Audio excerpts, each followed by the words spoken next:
Welcome back to Books in 10. Don't forget, we're giving away an iPhone when we hit 10,000 subscribers, so hit that like button, subscribe, and join us as we unpack George Orwell's Homage to Catalonia. It's his first-hand account of fighting in the Spanish Civil War, and it's a real eye-opener. What's fascinating is that Orwell didn't initially intend to write a book. He went to Spain thinking he'd write some newspaper articles, but the reality of what he found in Barcelona completely swept him away. Okay, so paint the picture for our listener. It's 1936. Orwell arrives in Barcelona. What's the vibe? Imagine a city transformed. Businesses are collectivized, red and black flags are everywhere you look, revolutionary songs are blasting from every corner, and the word comrade is on everyone's lips. It's electric. So he steps into this whirlwind of revolutionary fervor. Did he have any clue what he was getting into? Not entirely. At first, Orwell genuinely believes he's witnessing a true worker state. He describes a society that, at least on the surface, seems to have shed its class distinctions. He even recounts being chastised by a hotel manager for trying to tip a bellhop. And he talks about how even the prostitutes were being encouraged to find new professions. Barbers proudly declared they were no longer slaves. You can almost feel Orwell's initial optimism, a sense of witnessing something truly revolutionary. Exactly. But there's a layer of naivete there. He doesn't realize at first that many of the bourgeois, the upper middle class, are simply lying low, disguising themselves as proletarians to avoid trouble. This initial misunderstanding really sets the stage for his later disillusionment, which is a major theme throughout the book. So how does Orwell go from wide-eyed observer to active participant? Well, he's caught up in this revolutionary energy, and with his independent Labor Party credentials, he naturally gravitates toward the POUM militia. He doesn't even wait to be conscripted, he just dives right in. And what's the POUM militia like? Think less disciplined army, more enthusiastic, but ragtag bunch. Orwell's descriptions of the training are full of his signature dry humor. He talks about the chaotic drills, the inexperienced recruits, many of them just teenagers.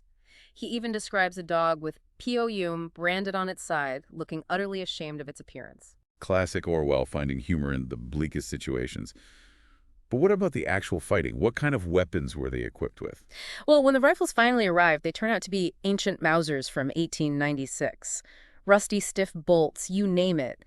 And in another touch of Orwellian absurdity, the best rifle is given to the American, a term used to describe an effeminate man, or in this context, someone considered weak or cowardly.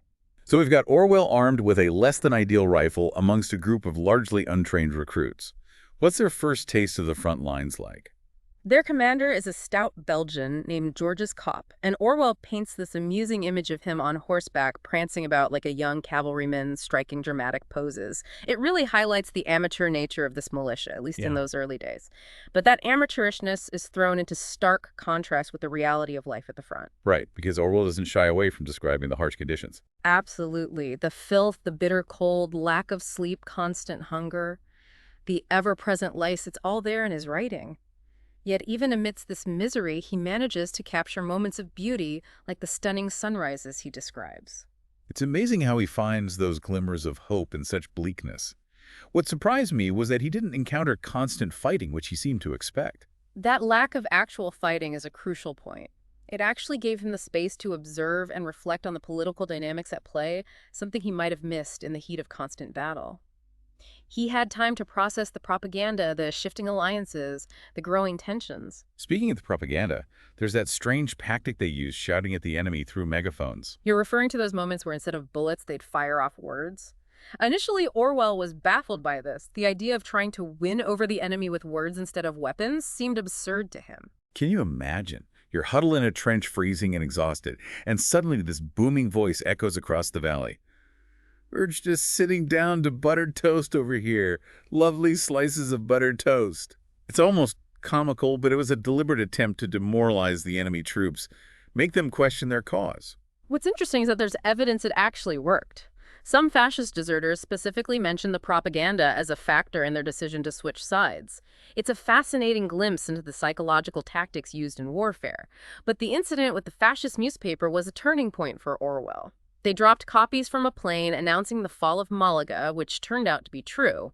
It was a major blow to the Republic and shattered Orwell's simplistic view of the war. So that's when the cracks in his idealism start to show. Exactly. He starts hearing whispers of treachery and conflicting agendas within the Republican side. It's the beginning of his disillusionment. This all sounds like a powder keg ready to explode. And explain it does. As we delve deeper into Orwell's time in Barcelona, you'll see how these simmering tensions between the different factions on the Republican side come to a head during the chaotic events of the May Days. All right, listeners, we're about to get into the heart of the action. Stay with us as we continue this deep dive into Homage to Catalonia and uncover the political realities that lay beneath the surface of the Spanish Civil War. And don't forget, we're giving away an iPhone at 10,000 subscribers. To understand what happens next, you need to grasp the growing tension between the different factions on the Republican side. We've touched on the anarchists represented by the CNT. And for those who aren't familiar, the CNT is the Confederación Nacional del Trabajo, a very influential anarchist group in Spain. Precisely. And then you have the communists, primarily the PSUC, or the Unified Socialist Party of Catalonia, essentially the Communist Party in the region. So two very different ideologies vying for power within the Republican movement. And where does Orwell fit into all of this? Well, initially, he just wants to fight fascism. But as these political struggles intensify, he's increasingly forced to pick a side. And it sounds like his initial idealistic view of the war starts to crumble. Yes, he begins noticing things that challenge his earlier perceptions. For instance, when Malaga falls to the fascists, the blame is immediately placed on treachery within the Republican ranks. This really sows seeds of doubt in Orwell's mind about the clear-cut narrative he'd initially bought into. And we see the communists pushing for a more centralized traditional army, the Popular Army, which is intended to absorb and control the independent militias like the POUM. What was Orwell's take on this? He saw it as a power grab way for the communists to consolidate their control. He also noticed a constant stream of propaganda aimed at discrediting the militias, painting them as undisciplined and ineffective. It's a classic tactic, demonize your opponents to justify taking them down. And he observes class distinctions creeping back into life in Barcelona. Fancy restaurants are packed with wealthy diners, while workers queue for hours for basic necessities. It's a far cry from the egalitarian society he first encountered. This is where Orwell's disillusionment really crystallizes. He's witnessing the revolutionary ideals being compromised right in front of him, and it's deeply unsettling to him. And then amidst all of this simmering tension, the May Days erupt in Barcelona. Orwell happens to be on leave when the city descends into this chaotic street fighting. It's a sudden eruption of violence with barricades going up everywhere, gunfire echoing through the streets, and a pervasive sense of confusion. He's caught right in the middle of it, unarmed, and trying to make sense of what's happening. Orwell's descriptions of this period are incredibly vivid. He captures the sensory overload, the deafening noise, the difficulty of even knowing who's shooting at whom. He also portrays the strange mix of emotions he's grappling with: boredom, fear, hunger. There's this incredible anecdote where he's desperate for a cigarette and his friend risks his life just to bring him some. That's a great example of how he injects these small human moments into this larger political drama. It makes the situation feel so much more real and relatable. Absolutely. And then there's the incident on the roof of the Poliorama. Orwell finds himself essentially staring down a group of assault guards, the police force that was often seen as hostile to the working class. They're holed up in the Café Maraca, and the tension is palpable. I can only imagine. It must have felt like one wrong move could trigger a firefight. And yet, in this incredibly surreal moment, they actually agree not to fire on each other. They even share some beer. It's such a bizarre contrast to the chaos happening all around them. It highlights the unpredictable nature of this conflict, these moments of humanity that flicker amidst the violence. And from his vantage point on the roof, Orwell watches the city unfold beneath him. He describes it as feeling detached from the history happening all around, as if observing from a strange, dreamlike distance. But that detachment doesn't last. The POUM, Orwell's militia, is increasingly viewed with suspicion, accused of being Trotskyists and saboteurs. So the very people who are fighting against fascism are now being labeled as enemies. Exactly. The atmosphere becomes thick with paranoia and distrust. The communists are using the chaos to consolidate their power, and anyone perceived as a threat is targeted. And this is where the situation becomes truly dangerous for Orwell. The POUM is eventually outlawed by the government, branded as enemies of the Republic. He goes from being a revolutionary fighter to a hunted fugitive almost overnight. His experience in Barcelona, especially during the May Days, completely shatters his illusions about the war. He realizes that the fight against fascism has become intertwined with a power struggle within the Republican side, and he's now on the wrong side of that struggle. This is a major turning point in the book and in Orwell's life, wouldn't you say? Absolutely. It's a moment of profound disillusionment that forces him to confront some difficult truths about the nature of political power and the often brutal realities of revolution. So knowing he's in danger, Orwell decides to flee Spain. He's injured, disillusioned, and essentially fearing for his life. His escape is a harrowing journey filled with close calls and encounters with people who now view him with suspicion. He must have felt incredibly isolated and betrayed. What's interesting is that he doesn't experience the relief he expected upon reaching France. He's still haunted by his experiences in Spain. He describes the memories becoming even more vivid after he left, as if the trauma was only starting to truly sink in. So even though he's physically escaped, he's still wrestling with the psychological and emotional weight of what he's witnessed. And this experience in Spain, this disillusionment with the revolution, had to have influenced his later writing, right? There's no doubt about it. The themes of political betrayal, the manipulation of language, the crushing of individual freedom, these are all present in Homage to Catalonia and become central to his later works like 1984 and Animal Farm. It's like he's laying the groundwork for his later explorations of totalitarianism, drawing on his own firsthand experience of how revolutionary ideals can be corrupted. Precisely. That's why Homage to Catalonia is so much more than just a war memoir. It's a profound meditation on the complexities of revolution, the dangers of political extremism, and the human cost of ideological conflicts. It's a book that stays with you long after you finish reading it. And it leaves you with some really thought-provoking questions, like how can we guard against the manipulation of information and the suppression of dissent, even in the name of a just cause? These are questions that are as relevant today as they were in Orwell's time. And that's the power of Homage to Catalonia.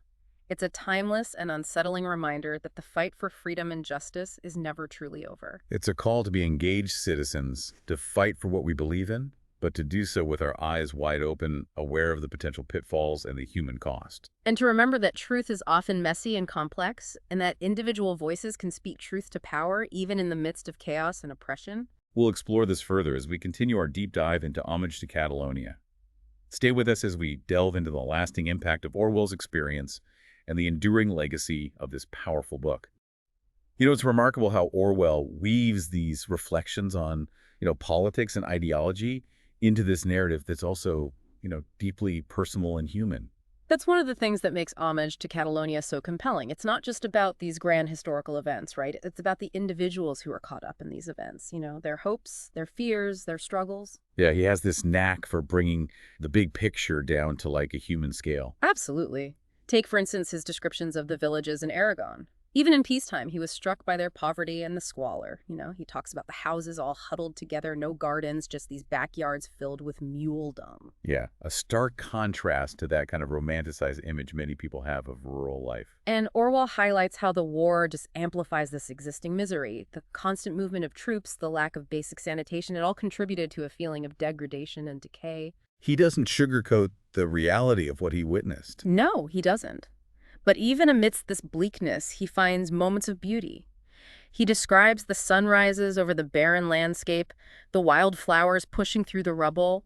It's as though he's clinging to these small glimmers of hope, these reminders that beauty can still exist in the most unexpected places. And it's not just the landscape, it's the small, almost mundane details he observes that reveal so much about the people and the situation. Like those fascist deserters he encounters, desperately hungry and still half expecting to be shot on sight. Or the wounded soldiers being transported in those rickety ambulances, jolting them to death on those terrible roads. Or the way they use olive oil lamps because candles and matches were so scarce. Exactly.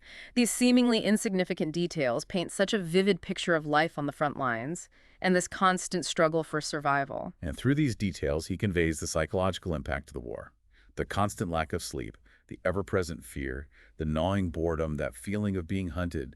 It all takes a toll. And that psychological impact is something he continues to wrestle with even after he escapes Spain. Right, he talks about how the memories actually became more vivid after he left, as if they were only starting to truly sink in. It's like a delayed reaction to the trauma he experienced. This raises an important question about the lasting effects of war. How do we process such experiences? How do we reconcile the ideals we fought for with the often brutal realities we witnessed? These are questions that go beyond the Spanish Civil War. They speak to the human condition in times of conflict. And that's where Homage to Catalonia transcends being just a war story. It becomes a profound meditation on disillusionment, on the fragility of truth, and on the struggle to hold on to one's humanity in the face of barbarity. It's a warning against blind faith in ideologies and political movements, a reminder that even the most noble causes can be corrupted by power and ambition. Exactly, and it underscores the importance of personal experience in shaping our understanding of the world. Orwell's first-hand account challenges the official narratives and forces us to grapple with the moral ambiguities of war and revolution. So what does this all mean for us today? I think Homage to Catalonia challenges us to be critical thinkers, to question the stories we're being told, and to always be wary of those who claim to have all the answers. It encourages us to seek out multiple perspectives, to listen to the voices of those who have experienced things firsthand, and to be willing to challenge our own assumptions. It's a call to be engaged citizens, to fight for what we believe in, but to do so with our eyes wide open, aware of the potential pitfalls and the human cost. And to remember that the fight for freedom and justice is never truly over. It requires constant vigilance, critical thinking, and the courage to speak truth to power. Orwell's story is a testament to the enduring power of truth and the importance of speaking out against injustice even when it's dangerous. So if you haven't already, I highly recommend checking out Homage to Catalonia. It's a book that will stay with you long after you turn the final page. And don't forget to like and subscribe to Books in 10. We'll see you on our next deep dive.